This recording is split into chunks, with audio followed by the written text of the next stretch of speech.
Bonjour Sébastien, Bonjour Tanguy. est-ce que tu peux commencer par te présenter s'il te plaît? Et tout à fait. Donc, je m'appelle Sébastien Coët, j'ai 43 ans et je suis le directeur d'IMT Starter, qui est un incubateur d'entreprise dont le métier donc, est d'accompagner des startups, en particulier dans le numérique, dans leur phase de lancement.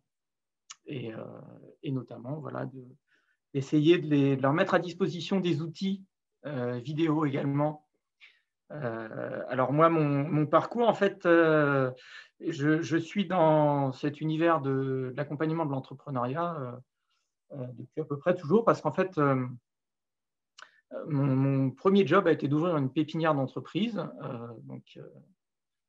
qui est donc un lieu où on héberge des jeunes entreprises, pas forcément innovantes, mais voilà, donc j'ai fait ça quelques années. Puis ensuite, je me suis occupé de cet incubateur pour, après quelques années, en prendre la direction, donc IMT Starter, quasiment au moment de sa création en réalité. Donc, et puis à côté de ça, j'ai eu quelques aventures de conseils auprès d'entreprises, justement.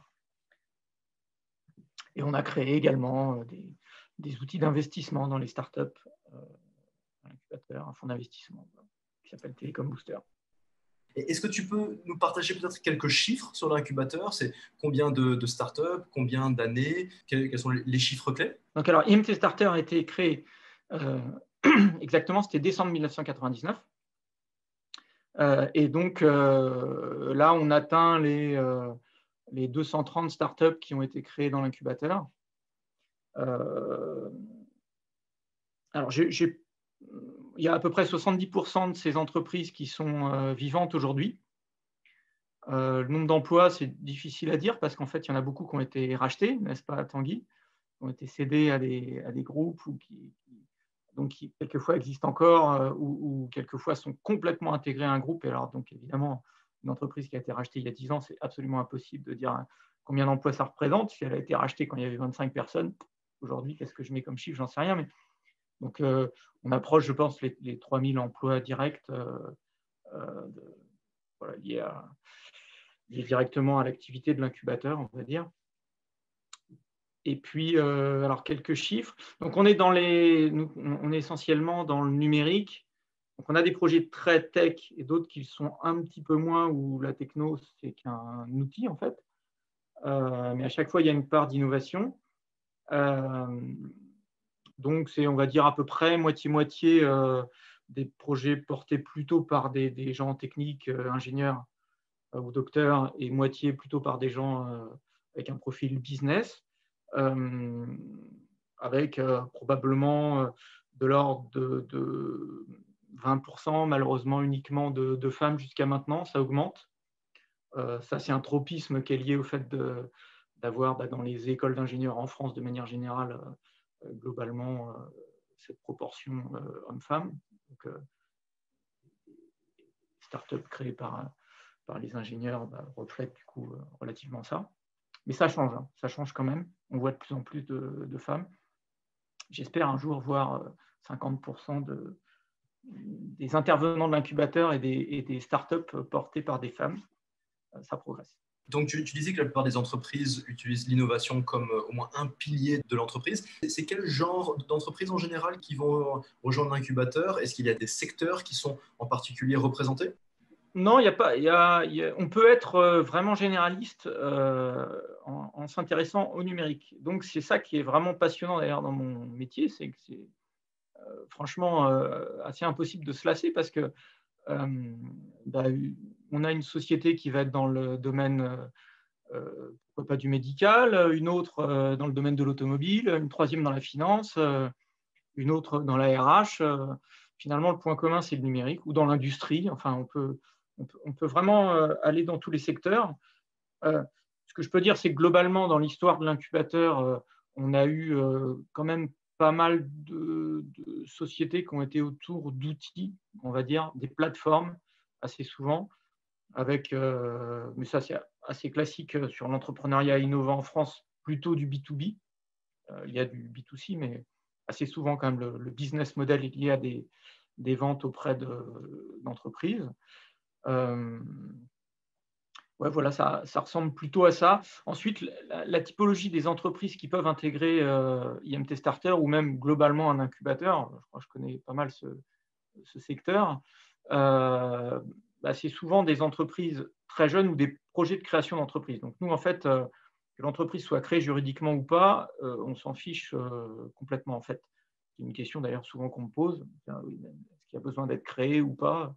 Peu importe. Nous, ce qu'on regarde, c'est la start-up, voilà, créée, pas créée, avec bien sûr l'équipe, ça c'est le point principal, et son stade d'avancement.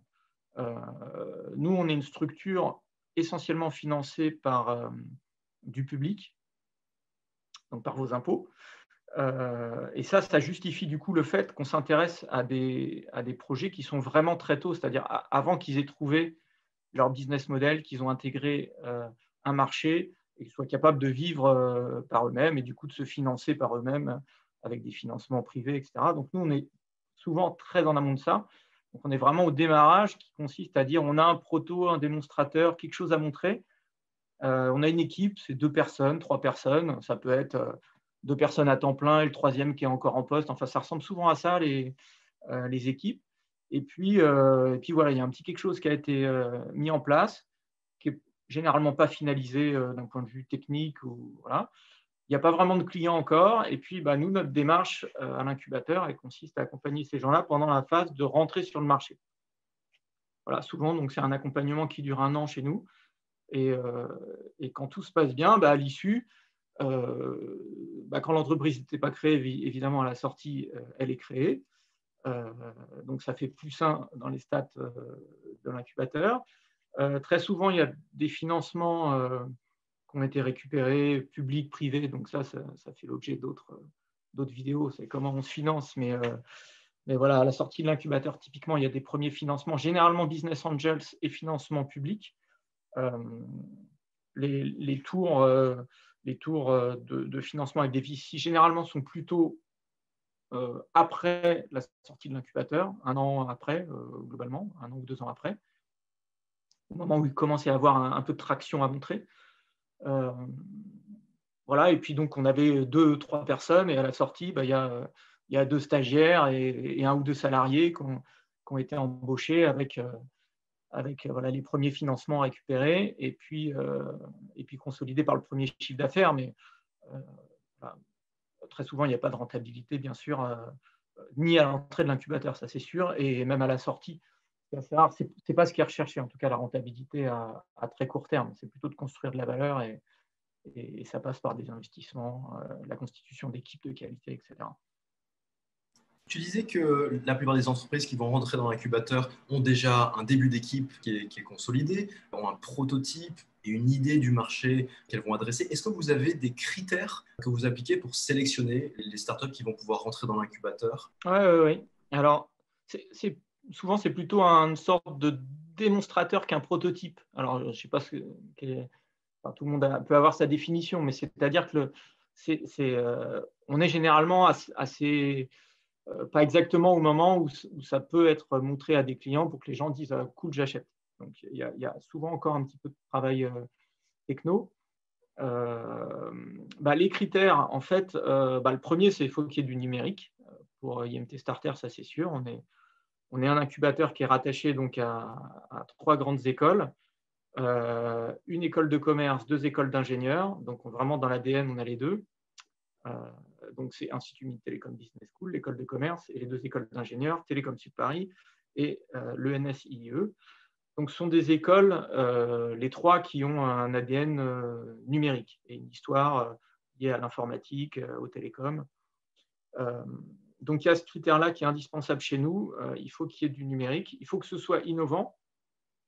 Alors, la manière de juger l'innovation, c'est pareil, chacun peut avoir la sienne, mais en gros, il faut que, typiquement, les sociétés de services et de conseil, on ne prend pas, on estime que ça peut faire de super belles boîtes, mais ce n'est pas là où on a de la valeur. Et il faut qu'il y ait des défis un peu nouveaux à résoudre sur tiens, bah, mon produit n'existe pas vraiment, ou mon service n'existe pas vraiment, ou ma manière de vendre n'existe pas vraiment, donc il faut qu'il y ait des défis de ce type-là. Donc cette innovation, on la regarde de ce point de vue-là.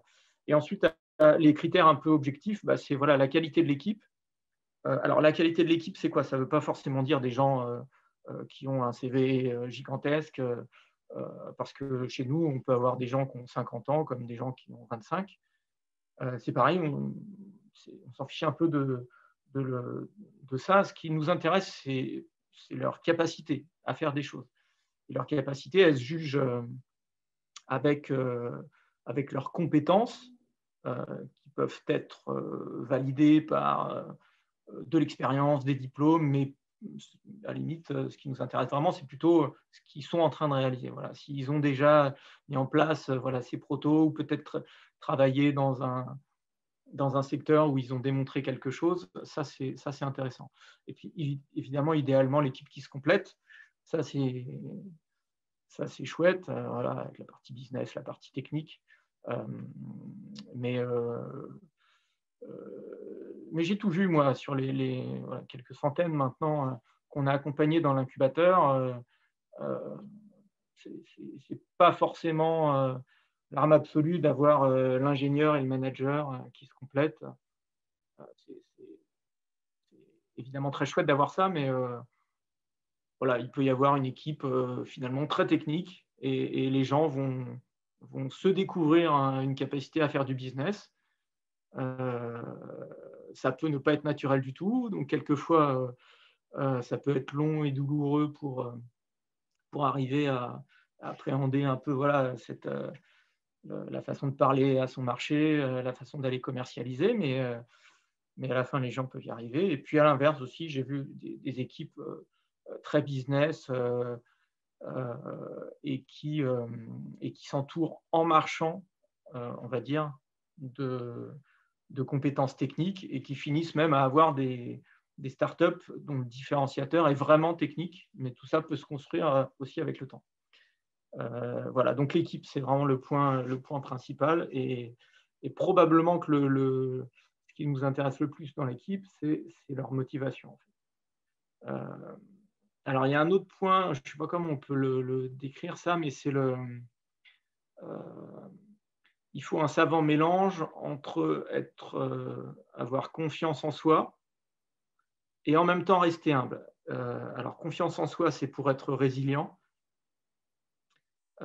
parce que évidemment c'est très dur, et donc il y a des moments où on peut, quand on est entrepreneur, vraiment être tenté d'arrêter parce qu'on vient d'apprendre une mauvaise nouvelle, ou une deuxième et une troisième d'affilée, et il faut avoir quand même confiance, parce que la quatrième nouvelle peut être très bonne, mais encore faut-il l'attendre.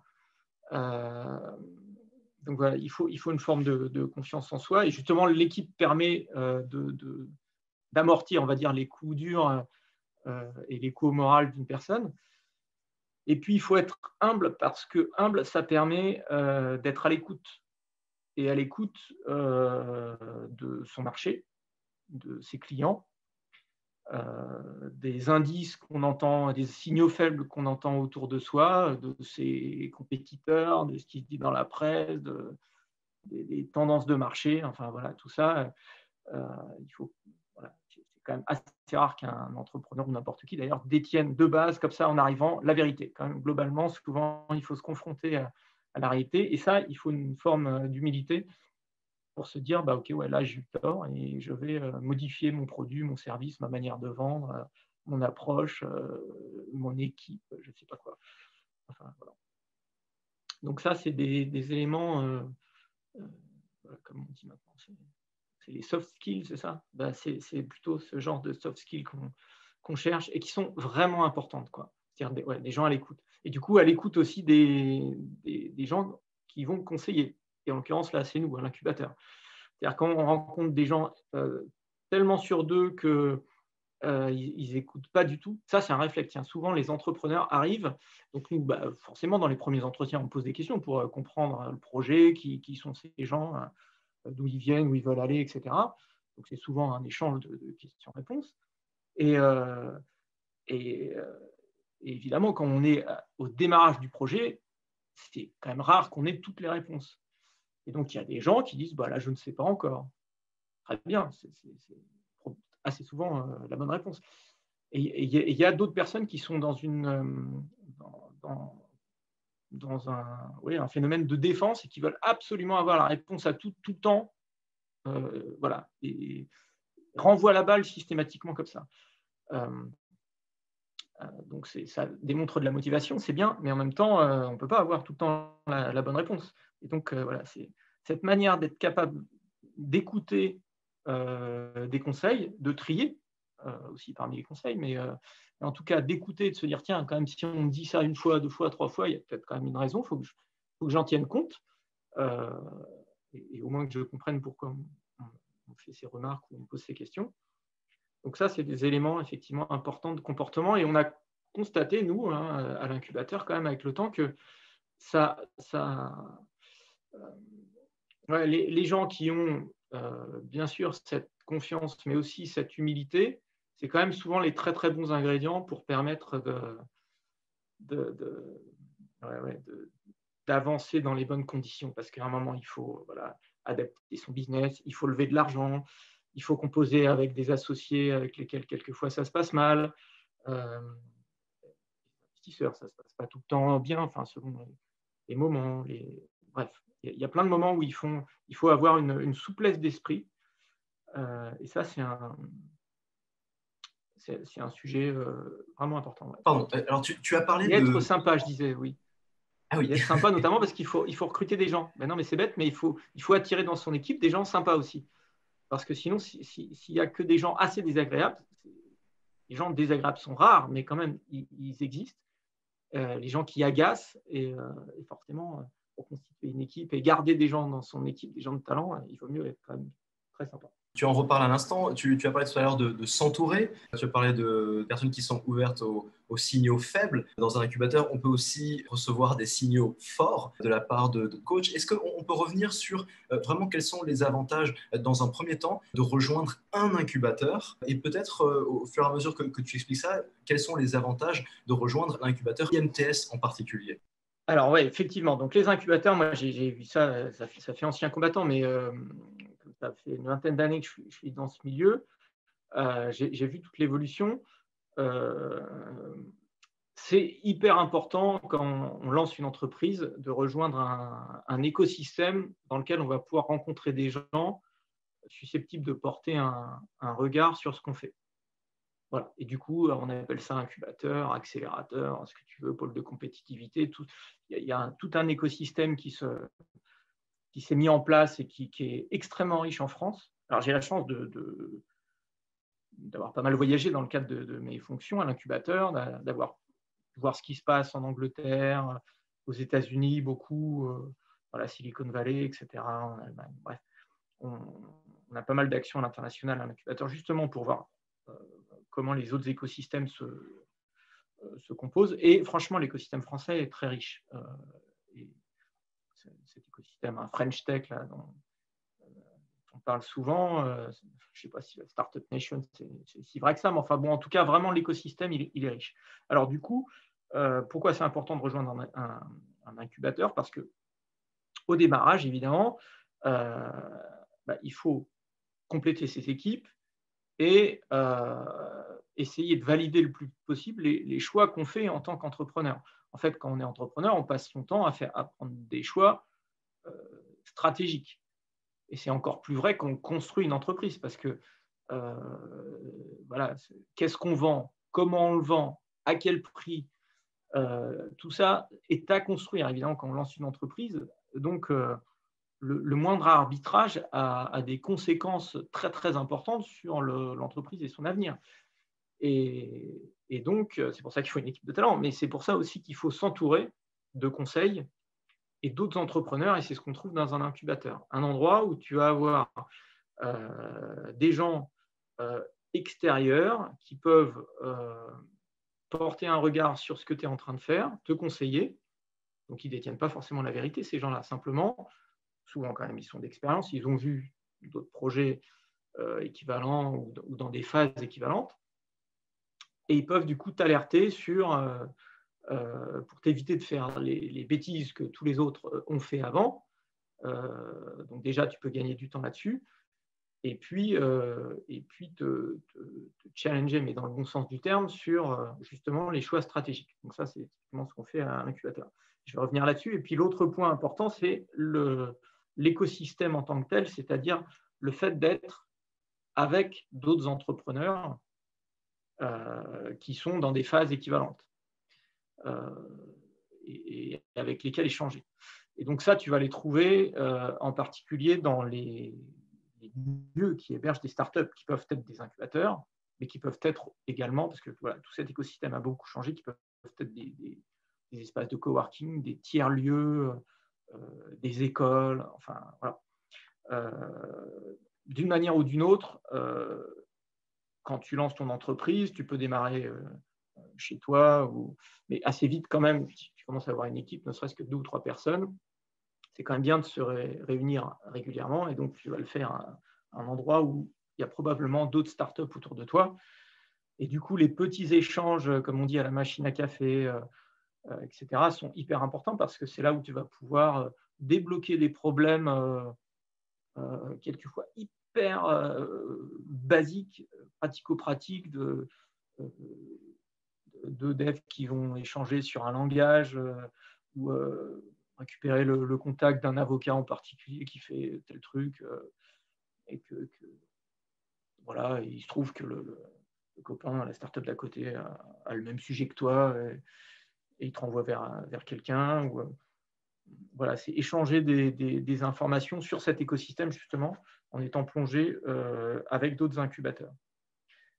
Et du coup, il y a cet aspect réseau, et vraiment, je pense, le plus important, c'est l'aspect conseil, c'est-à-dire être sélectionné par une structure reconnue. Ça a également de l'importance pour les financements publics ou les premiers financements privés. C'est-à-dire que ça te met un tampon, une sorte de légitimité. Alors, ce n'est pas l'arme absolue, hein, bien sûr, hein, d'avoir le tampon IMT Starter ou incubateur, je ne sais pas quoi. Mais en tout cas, de l'extérieur, on se dit, tiens, il y a un écosystème hyper riche. Pourquoi cette startup, elle n'est pas dans cet écosystème? Pourquoi elle n'est pas dans un incubateur, sachant que les incubateurs, objectivement, lui apportent plein de choses. Donc, voilà, si je suis un club de business angel, si je suis la BPI, si je suis voilà, un partenaire de ce type-là, on se dit, mais tiens, pourquoi ils ne sont pas allés dans cette écosystème? Pourquoi ils ne bénéficient pas de ça? Donc, c'est le fait d'avoir ce tampon, déjà, ça a plutôt tendance à rassurer, à ouvrir des portes. Et alors, donc, la phase de conseil, ça, c'est important. Conseil stratégique. Donc, par exemple, nous, ce qu'on fait à IMT Starter, c'est que toute notre offre, en fait, est basée autour du fait qu'on met en place, autour de chaque startup qu'on sélectionne, un écosystème, justement, celui de l'incubateur, qui permet de conseiller la startup avec des gens qui sont eux-mêmes des entrepreneurs expérimentés. Donc, je crois que tu fais partie, Tanguy.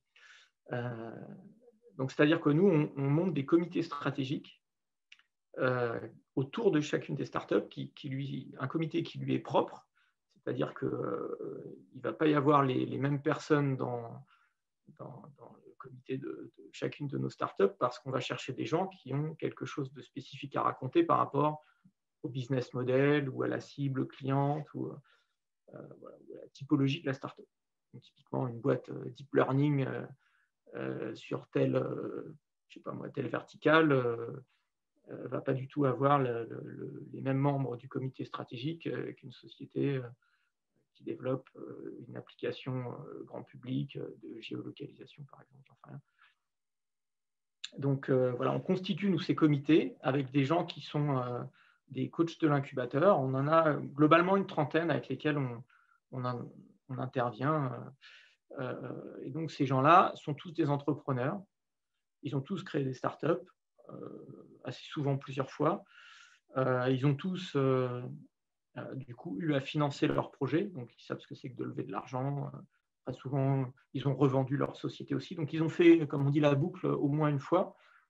Et on les fait intervenir du coup dans ces comités, c'est-à-dire que ces réunions, C'est 3-4 conseillers, plus les fondateurs de la startup, et on les réunit sur des réunions qui durent à chaque fois une demi-journée entière. C'est-à-dire que ce n'est pas une demi-heure ou une heure, c'est vraiment, on prend le temps, plusieurs heures, pour creuser à chaque fois les sujets stratégiques. Et ces réunions qui ont lieu du coup dans le cadre de l'incubateur, ce qu'on constate, c'est que souvent les gens les ont nulle part ailleurs, parce que ces discussions vraiment de fond pendant lesquelles tous les sujets sont abordés, et y compris les plus douloureux. Voilà, j'arrive pas à déclencher mon business, j'ai plus qu'un mois de trésor, qu'est-ce que je fais, enfin bref, tous les sujets heureux, mais comme très, très compliqués, évidemment, on les aborde pour essayer d'y trouver des solutions. Et donc, ils n'ont pas ces discussions avec leurs salariés, par exemple, ou avec leurs stagiaires, ni avec leur mari ou leur femme. Parce qu'à un moment, quand on rentre le soir, pas envie de remettre une couche forcément, et les discussions ne sont pas sur le fond comme ça. Pas même avec ces business angels, par exemple, pour ceux qui en ont déjà, parce qu'on ne dit pas forcément tout de la même façon avec ces business angels. Donc, c'est des sujets, des types de discussions qui ont lieu quasiment vraiment que dans l'incubateur, quoi. Et on fait un 360 degrés complet sur l'ensemble des problématiques stratégiques, en fait, que rencontrent les projets.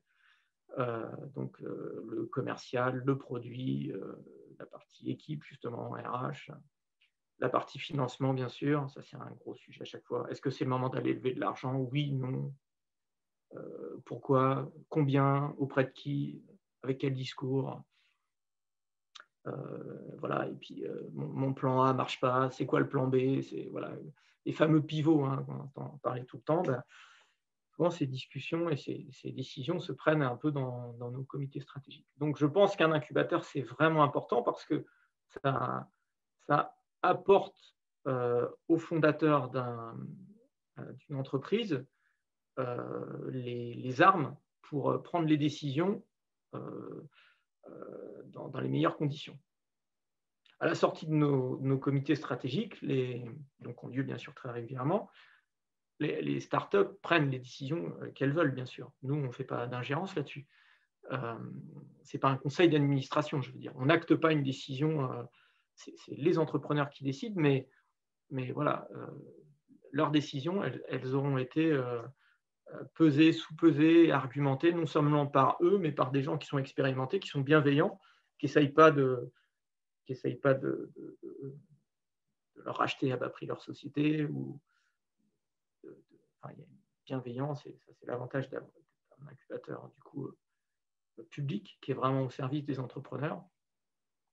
Donc, récupérer ces conseils bienveillants et expérimentés, c'est ce qu'on trouve dans un incubateur, et qui peut, je crois, changer la vie de certaines des startups. Enfin, on a la chance, nous, comme on est là depuis un moment, d'avoir quand même beaucoup de témoignages de gens avec qui on a sympathisé par ailleurs, et qui, 10-15 ans après, continuent à nous dire que les premières étapes qu'ils les ont franchies dans les premiers mois, ou la première année, ou les premières années dans l'incubateur, ils ont passé des étapes cruciales, et grâce à nous, pour certains, ça s'est plutôt bien passé, quoi.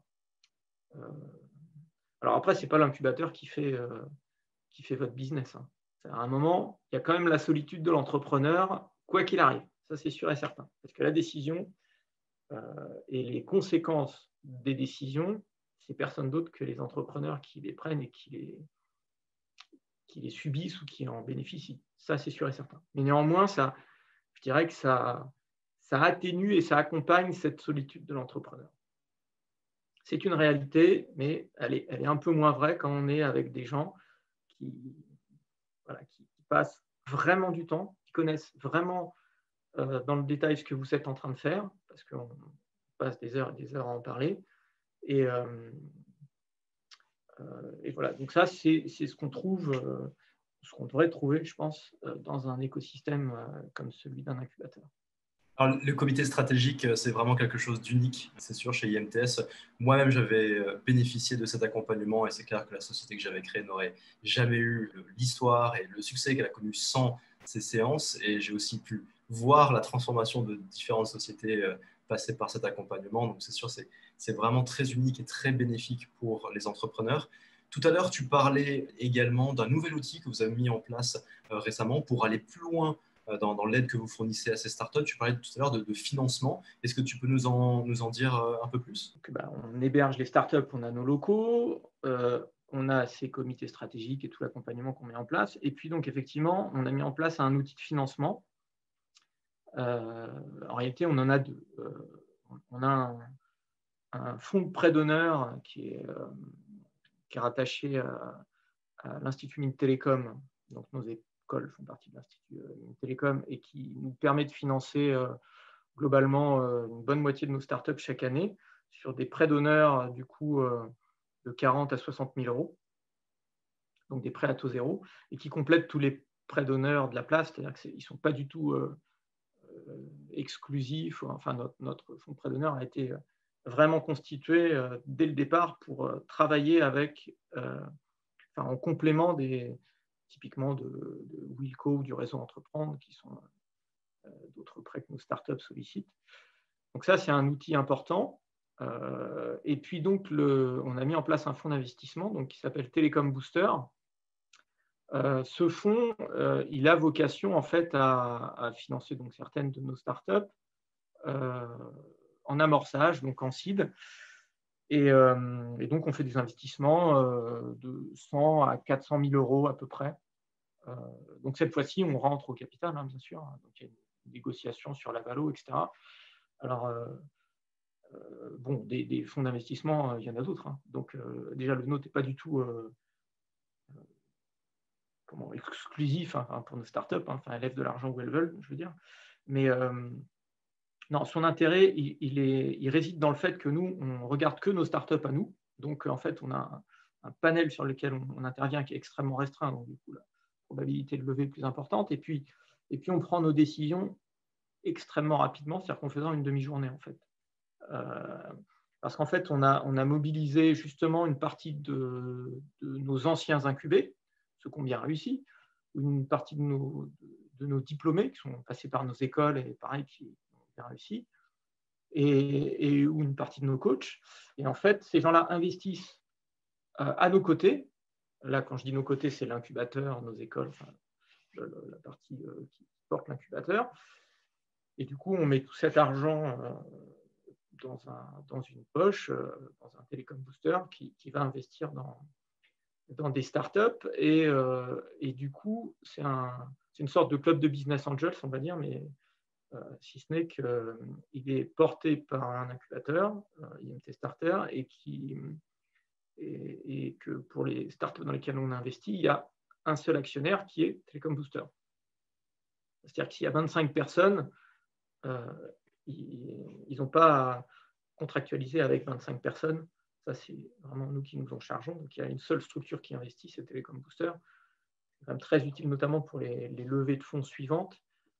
Alors, on a un peu tout vécu là déjà, même si c'est assez récent, ça a 4-5 ans, mais il y a déjà eu des sorties. Donc, on a été racheté à l'occasion de levées de fonds beaucoup plus importantes derrière. On a eu à remettre de l'argent. Quelquefois, on investit seul, quelquefois, on investit avec des business angels, quelquefois, on investit avec d'autres fonds d'investissement. Enfin, on s'adapte là-dessus, mais ouais, c'est un outil qui permet d'aller plus loin et donc au-delà de l'argent. C'est important, bien sûr, l'argent, mais bien, les gens se retrouvent du coup avec à leur capital des gens de qualité parce que pour le coup, nous n'investissent que dans nos Telecom Boosters que justement des entrepreneurs, que des gens qui ont fait ce parcours et qui du coup ont eux-mêmes un réseau, une expérience, une capacité à conseiller, etc. les startups. Donc une fois que Telecom Booster a mis de l'argent, il y a un accompagnement et il y a quelques faits sur le berceau qui sont plutôt sympas, quoi.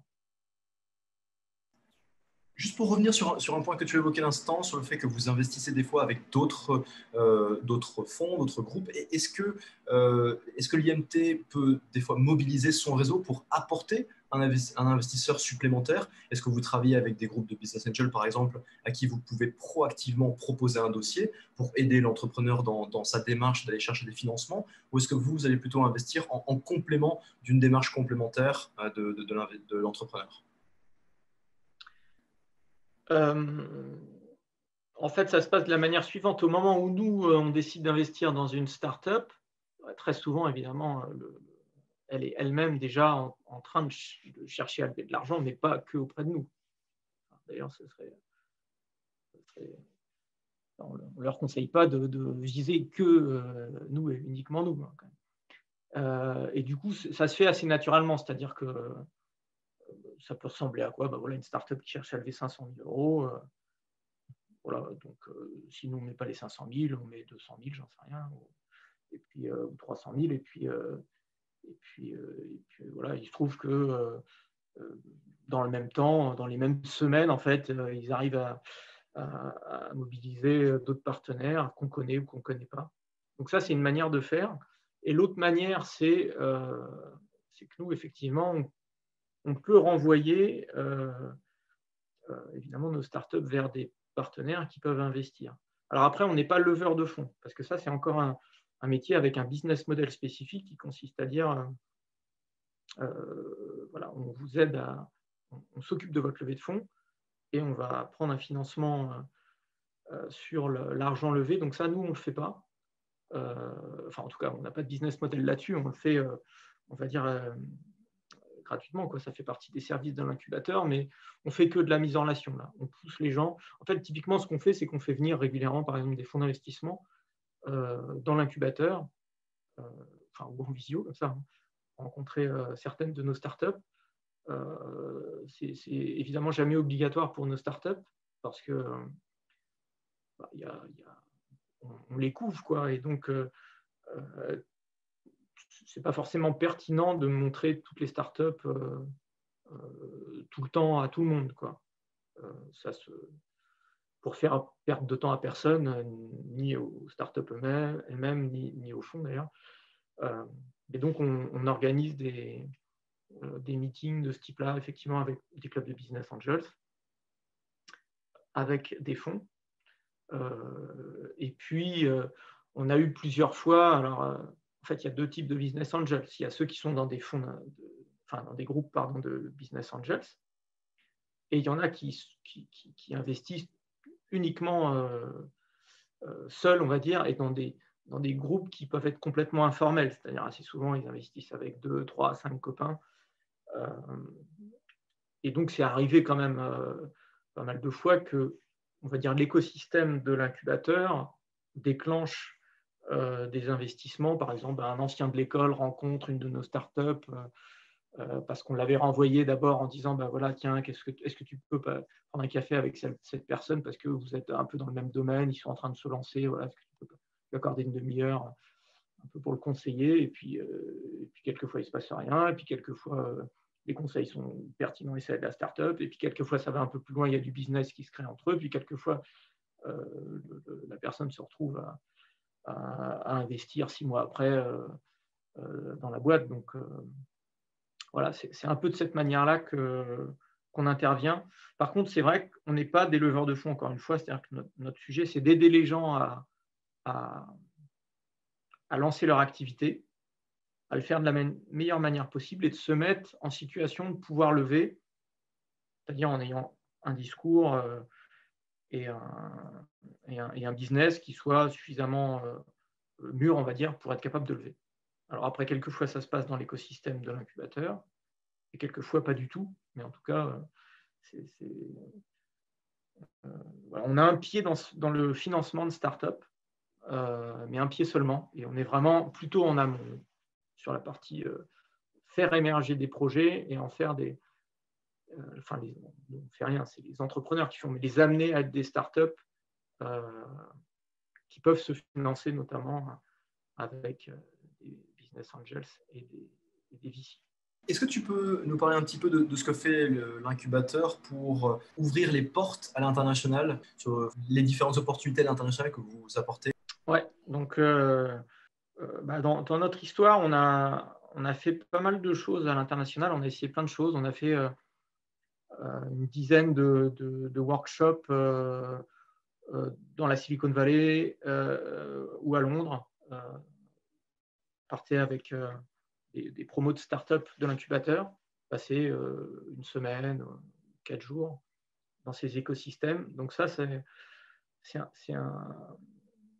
quelque chose qu'on continue à faire. Et ce qu'on fait également, c'est que, en fait, là, de plus en plus, on structure la partie internationale de la manière suivante. On est dans des programmes européens, en fait, dans des projets européens, dans des consortiums, dans lesquels il y a des gens, on va dire, qui nous ressemblent, qui sont dans d'autres pays, donc assez souvent en Europe, donc des accélérateurs, des incubateurs, des clusters, enfin voilà, des structures un peu de ce type.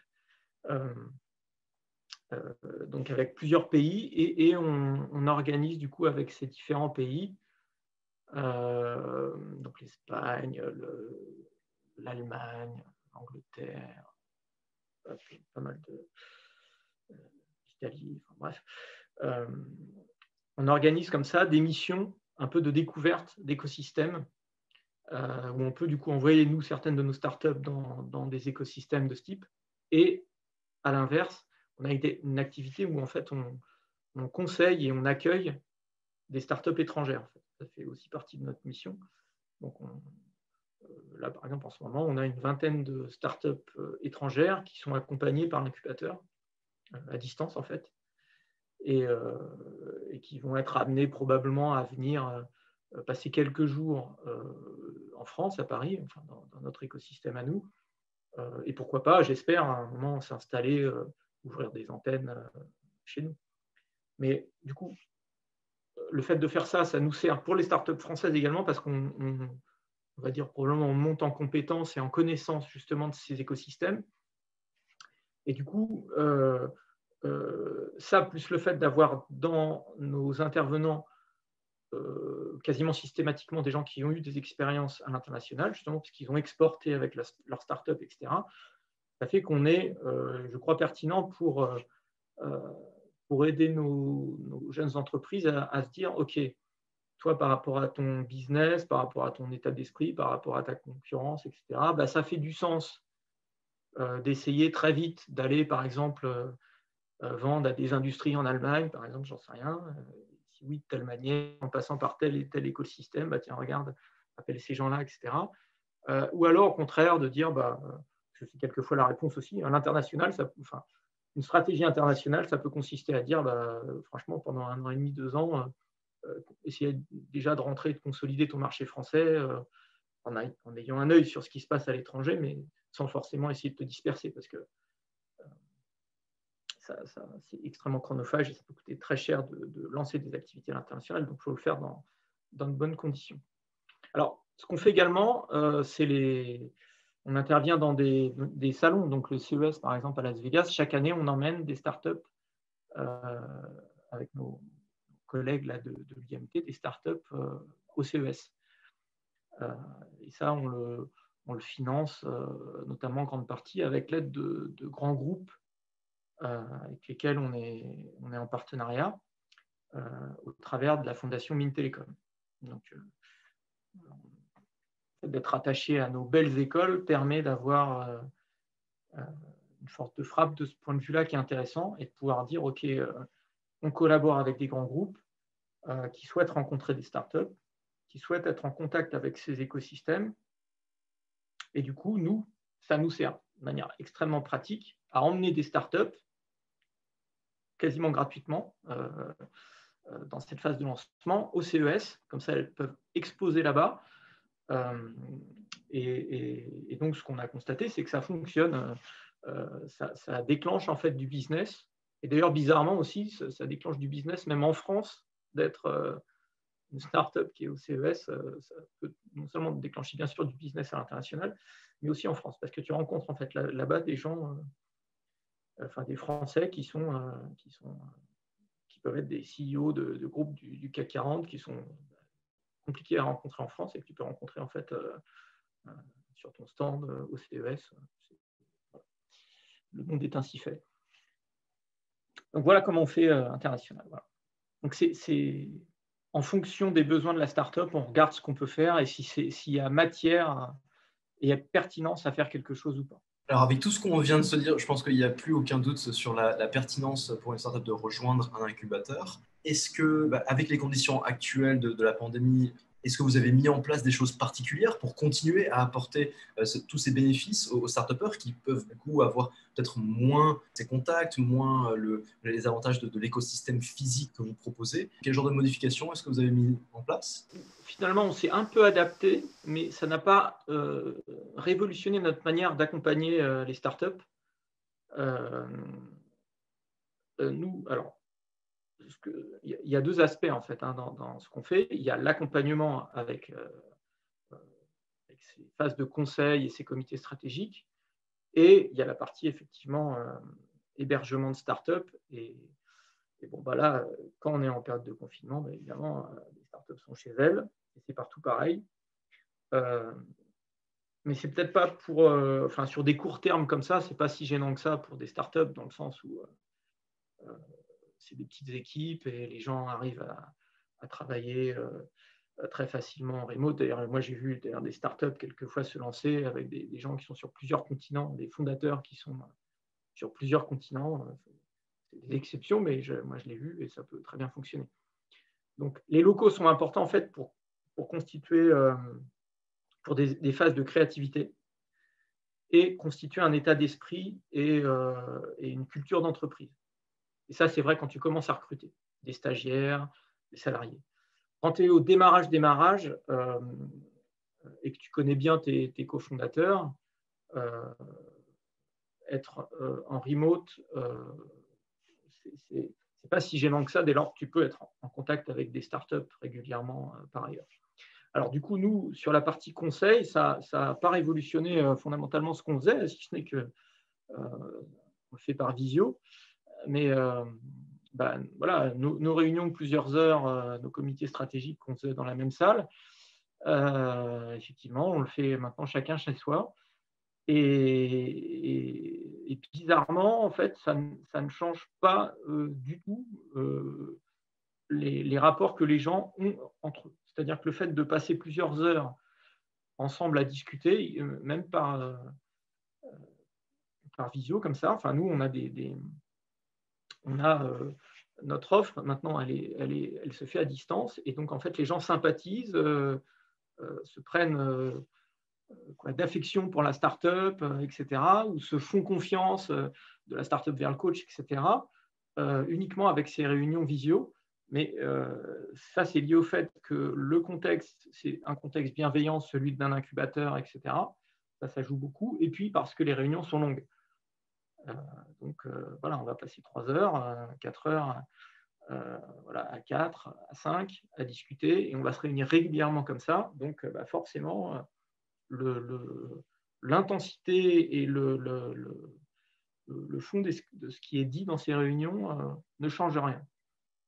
Après, il y a les petits échanges informels, effectivement, qui fait qu'on garde une activité physique, une partie de ces réunions en physique pour en fait discuter d'autres choses. Mais d'ailleurs, ce qu'on arrive quand même à faire en visio, je veux dire, de plaisanter, parce qu'il y a quand même les 5-10 minutes avant ou après la réunion où ça blague, etc. Et ça permet de dédramatiser. Et puis voilà, l'humour est aussi important pour faire passer pas mal de choses. Donc voilà, pour nous, finalement, tout va bien avec la distance. C'est vrai que les structures qui ne font que de l'hébergement d'entreprise, ça peut être plus compliqué pour elles. Ça peut être plus compliqué pour elles parce que forcément, oui, les gens maintenant sont en télétravail et vont rester massivement en télétravail. Parce que tout le monde s'est quand même bien rendu compte que ça ne faisait pas de sens de faire 1h30 de transport pour se mettre devant son ordinateur et ne pas lâcher son ordinateur de la journée. Donc encore une fois, si c'est pour échanger avec d'autres être dans des espaces de créativité, le faire 3 jours par semaine, c'est parfait. Et il faut que les espaces soient adaptés pour ça. Donc nous, notre incubateur, donc il y a des espaces, des bureaux, mais tout se passe quasiment autour de la cuisine, des canapés et de la table de ping-pong, par exemple. C'est là où ça se passe en vrai, les échanges. Et après, être face à un ordinateur dans son bureau fermé en train de travailler, franchement, qu'on soit dans sa cuisine, dans son bureau ou n'importe où ailleurs, ça ne change absolument rien. Et donc, ça ne mérite pas de faire 1h30 de transport pour faire ça. 1h30 de transport ou les 30 minutes de transport sont importants pour croiser les gens autour des 15 minutes de ping-pong par jour ou pour prendre le café. Ça, c'est vraiment important. Ou pour des réunions de brainstorming, etc. Donc ça peut complètement fonctionner avec le fait de le faire qu'une partie du temps. Voilà. Donc nous, les incubateurs et les espaces de coworking, etc., je pense s'adaptent très très bien à ça, à ce part-time. C'est peut-être pour les grands ensembles de la défense qui avaient l'habitude d'héberger des milliers ou des dizaines de milliers de personnes 5 jours sur 5 pour être devant des ordinateurs, où là, effectivement, il peut y avoir des soucis à se faire. Il faut que l'immobilier d'entreprise va complètement être révolutionné, ça, il n'y a absolument aucun doute là-dessus. Mais les structures type incubateur, je pense justement, sont complètement adaptées à ça parce que les gens viennent 2 jours, 5 jours. Ils viennent pour se rencontrer, justement. Ils ne viennent pas que pour travailler. Ça ne fait pas de sens si c'est que ça. Sébastien, au début de cette discussion, tu disais que c'était très important pour un entrepreneur à son entrée de l'incubateur d'avoir de la détermination, mais aussi de l'humilité. Avec ton expérience, est-ce qu'il y a autre chose qui fait vraiment la différence dans, premièrement, la réussite de son passage par un incubateur et la réussite de son projet, en fait, même plus globalement? Est-ce que tu as peut-être voilà, une expérience à partager avec nous sur ce que tu as pu constater comme étant les facteurs vraiment clés de réussite de toutes les startups que tu as pu voir au cours de ces dernières années? Alors, ça ne sera pas très original, mais le travail est quand même un facteur bigrement important.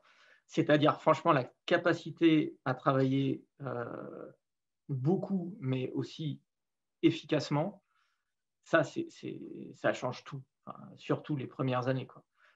Il ne faut pas se mentir, c'est quand même très dur au démarrage. C'est passionnant. Donc, normalement, quand tout se passe bien, les entrepreneurs qui se lancent donc, travaillent énormément, mais ne le voient pas comme une contrainte, parce que justement, c'est passionnant. C'est véritablement passionnant. Mais il faut beaucoup de travail. Et donc, là, pour le coup, on n'est pas tous égaux là-dessus. Il y a des gens qui sont, entre guillemets, plus ou moins sérieux ou flemmards, ou je ne sais pas comment on peut dire, mais enfin, ça, chacun est comme il est. Il n'y a pas de mal. Mais en tout cas, c'est sûr que quelqu'un qui va travailler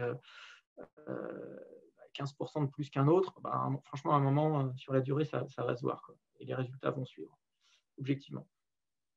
Donc ça, c'est un truc très basique, mais c'est voilà, la motivation et la capacité de travail. Ensuite, il y a franchement le coup de bol, quoi. Parce que, alors ça, je ne sais pas le mesurer, je ne sais pas s'il y a des enquêtes ou des études là-dessus, mais quand on prend tous les succès, quand on creuse vraiment, on se rend compte qu'il y a quand même des choses qui se jouent à très très peu à chaque fois. Une rencontre, une décision, voilà, un appel d'offres qu'on gagne de justesse ou qu'on ne gagne pas, etc. Donc forcément, il y a une part de chance, c'est-à-dire qu'il y a des gens objectivement talentueux, objectivement qui travaillent bien, les projets sont chouettes, et puis à un moment, ça ne le fait pas, quoi, pour plein de raisons. C'est par définition, comme on est sur des écosystèmes innovants, nouveaux, il y a tellement de paramètres et d'inconnus que…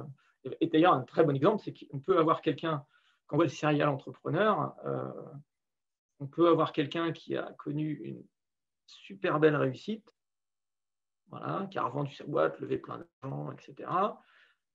Succès, il lance un nouveau projet et pouf, ça peut être un échec. Alors même que là, il va mettre 500 000 € de sa poche. Voilà, il n'est pas devenu moins bon. C'est juste que peut-être il n'a pas eu de bol à ce moment-là. Donc ça, voilà, il faut le tester pour savoir. En tout cas, pour réduire cette incertitude, justement, le travail et la résilience sont hyper importants. Ça, c'est sûr. Ouais. Puis après, il faut le talent. Alors ça, le talent, je ne sais pas comment on le mesure, mais il y a des gens qui sont plus doués que d'autres, quoi. Franchement. Et c'est souvent plus facile à dire après qu'avant, quoi. Une fois que les gens ont prouvé plein de choses, tout le monde s'accordera à dire, franchement, ils sont super forts. Voilà, ou elle est vraiment talentueuse. Bon, ouais, sauf que 3 ans avant, le voir, c'est quand même plus compliqué, quoi. Mais donc, on devine des choses, quoi. On doit deviner. Ok, eh bien on souhaite beaucoup de chance à nos jeunes start-upers et puis on leur souhaite aussi de découvrir leur talent. Tout le monde en a, il faut se lancer pour le voir et faire juste des choses qui nous plaisent, en fait. Ça, c'est le secret pour que tout ça se passe bien, d'une manière ou d'une autre, c'est juste de prendre du plaisir et faire des projets qui nous plaisent et de le faire avec des gens sympas. Je reviens là-dessus. Quoi qu'on fasse, à un moment, il faut que ça se passe quand même dans un environnement où on a envie de travailler. Et donc, voilà, les gens sympas sont quand même un bon ingrédient aussi pour faire une réussite. Merci beaucoup Sébastien, c'était vraiment très intéressant. Je pense que ça va inspirer et aider beaucoup de jeunes entrepreneurs. Merci Tanguy, à bientôt.